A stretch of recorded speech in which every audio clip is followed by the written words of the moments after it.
Hello everyone! For today's video ay ipapakita ko sa inyo kung ano yung binili ko sa My Hilgo kahapon. Kasi pumunta kami ng asawa ko kagabi doon sa Hilgo, malapit lang dito sa amin.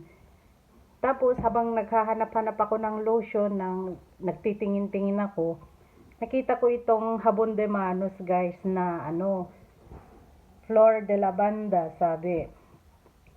At dahil favorite ko ang color purple, ayan guys, napabili ako. Meron pa naman kaming Jabon de Manos sa banyo, pero syempre nakyutan ako dahil favorite natin ang kulay violet, purple. Kaya yan, binili ko. At saka alam nyo ba kung magkano to guys? No, 99 cents ito.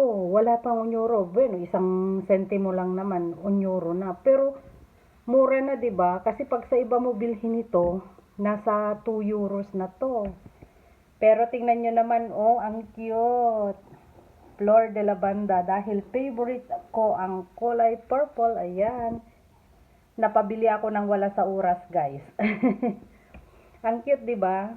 500 ml ito. At saka ang bango rin, guys. Ang bango. Kaya sa mga andito sa Espanya, bili na rin kayo ng ganito, oh. 99 cents lang siya. Ayan guys. Thanks for watching everyone. Bye!